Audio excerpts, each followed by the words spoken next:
Welcome to your daily writing habit, episode number 969. If you are writing a book or thinking about it, or maybe you've started writing your book but you need some help getting it done, you are in the right place. Good morning. Happy Tuesday, everyone. I'm your host, Christine Whitmarsh. If you're looking for me online, look for Christine Inc., like that stuff we write with.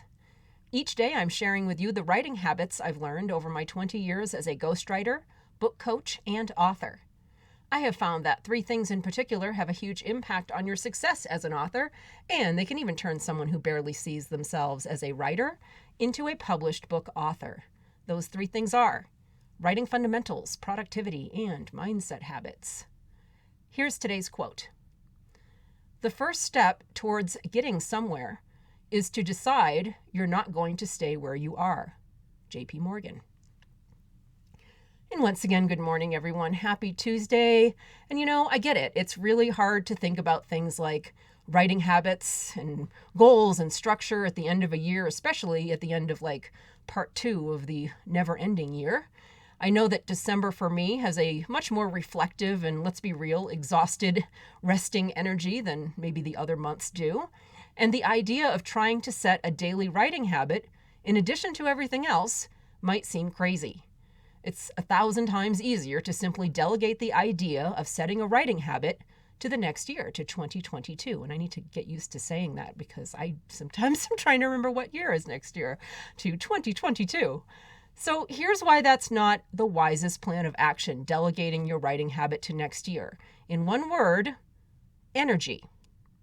The energy of January 2nd is typically very different than the energy for the rest of this month going into the new year. How can you harness this more reflective energy that we have now to set in place writing habits and systems for the new year without it being a source of stress for you?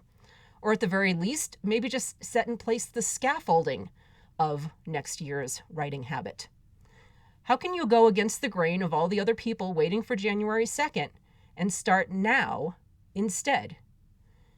Get a head start, specifically against other authors, but more, not really against other authors, more as a way of getting the jump on that part of you, that part of your brain, that on January 2nd will find a slew of perfectly rational reasons to push the start of your writing habit to February and March and April and summer. And you know what I mean. It's happened to all of us at some point. Because tomorrow seems to have all the available time that today does not, which of course is an illusion. Tomorrow tends to have even less time than today. So knowing what you know now, what will you do about that now in these remaining days before January 2nd, when the hectic, relentless energy of being off to the races sets in? How will you harness the reflective, planning, goal-setting energy now to work on setting a daily writing habit? Schedule your writing caves. Set a no-matter-what attitude of making them happen. Even if during those caves you just stare at a wall for some of them thinking about your book.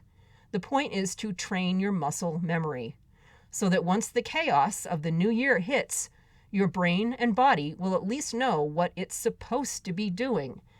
Even if the habit isn't fully set between now and January 2nd, I know it's only a few weeks left, at least it will be in motion. That's better than nothing.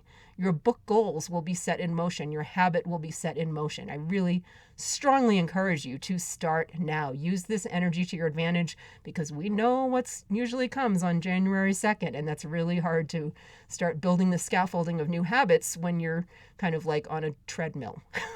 So start now is today's message. Thank you for joining me here on Your Daily Writing Habit, where I am helping you write and finish writing an awesome book. Until tomorrow, happy writing.